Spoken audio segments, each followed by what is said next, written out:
Psychic entities, the occult forces that shape our destiny, the egregore, the entity we create together. One of the most important but least understood concepts in Western occultism is that of the egregore, an autonomous psychic entity created by the collective mind of a group. The term itself derives from the Greek egregoros, meaning watcher or overseer, and it captures something essential about the nature of these entities.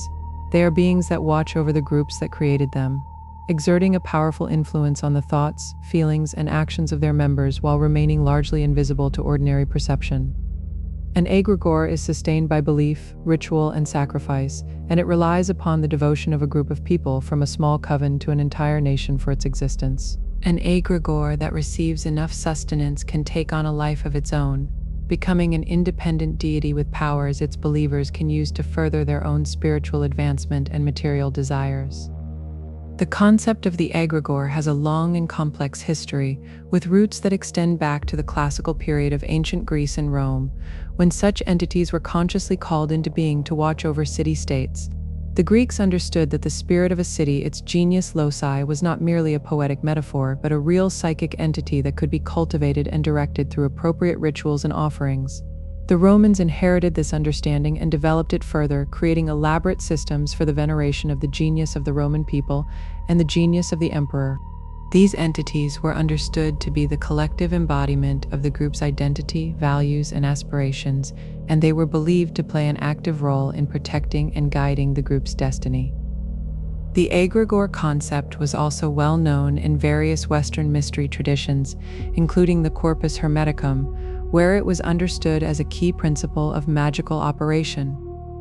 The Hermetic philosophers recognized that the universe is populated by countless psychic entities, many of which are created and sustained by human thought and belief. They taught that the skilled magician could learn to create and direct egregores for specific purposes, using the power of focused intention and collective ritual to bring these entities into being, and to harness their power for spiritual advancement. The history of the egregore concept extends beyond the Western tradition. In Tibetan Buddhism, the practice of creating tulpas, materialized thought forms generated by intense concentration of mind, represents a parallel understanding of the power of collective psychic creation. The Tibetan Buddhist tradition teaches that a tulpa is a being or object created through sheer willpower, visualization, attention, and focus, manifesting its individual identity through an emanation called sprulpa. The tulpa can be created either deliberately through the focused practice of an individual adept, or unintentionally through the accumulated thoughts of numerous people. The great French explorer Alexandre David Nail, who traveled extensively in Tibet in the early 20th century, described tulpas as magic formations generated by a powerful concentration of thought, materialized thought forms that had taken on a physical existence. Her accounts of encountering tulpas that had been created by monks and then seemingly taken on independent existences, appearing to others as solid, tangible beings, remain some of the most fascinating and controversial documents in the literature of psychic phenomena.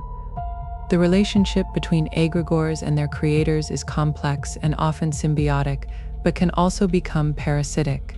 An egregore that is well fed with attention, belief, and ritual energy can become a powerful ally for the group that created it, offering protection, guidance, and the fulfillment of shared desires.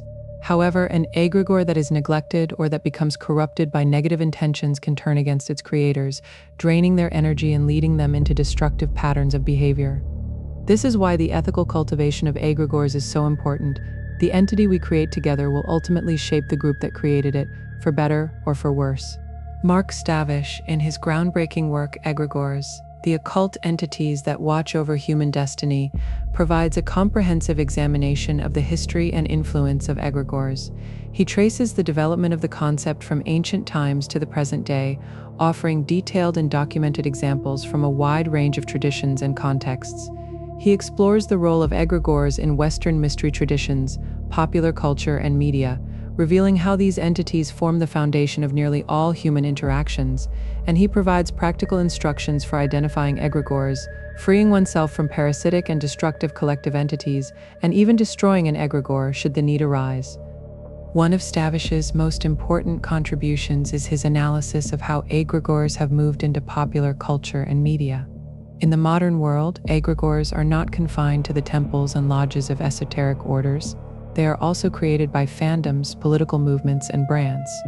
The intense emotional investment and collective attention that fans pour into their favorite media franchises creates powerful egregores that can influence the behavior and beliefs of millions of people. The same is true of political ideologies and national identities. These are not merely abstract concepts but living psychic entities that shape the destiny of entire populations. Understanding this reality underscores the importance of intense selectivity in the information we accept and the ways we perceive the world and our place in it. The egregore also plays a significant role in the modern esoteric orders that have flourished since the 19th century. The Hermetic Order of the Golden Dawn, perhaps the most influential magical order in modern Western esotericism, understood the importance of cultivating a strong group egregore to support the spiritual work of its members. The Rosicrucian tradition, with its emphasis on the cultivation of spiritual knowledge and the transformation of consciousness, also recognizes the power of the egregore as a vehicle for collective spiritual advancement. Even the followers of Julius Evola and Aleister Crowley, despite their often radical individualism, acknowledge the reality of egregores and the importance of understanding their influence. Evola, the Italian traditionalist philosopher, referred to an elite of spiritually aware people who keep tradition alive as those who are awake, whom in Greek are called the ekgroro, a direct reference to the egregore concept. Perhaps the most fascinating modern example of the egregore phenomenon is the Lovecraft Circle, the group of writers and occultists who gathered around the American author H.P. Lovecraft in the early 20th century. Lovecraft himself was not an occultist and had no conscious intention of creating a psychic entity. Yet the mythology he created, the Cthulhu mythos, has taken on a life of its own, becoming one of the most powerful and influential egregores of the modern era. The occultist Kenneth Grant, who wrote extensively about the connection between Lovecraft and Aleister Crowley, argued that both men channeled their work from the same occult forces, although Lovecraft was not consciously aware of the otherworldly sources of his literary inspirations. Robert E.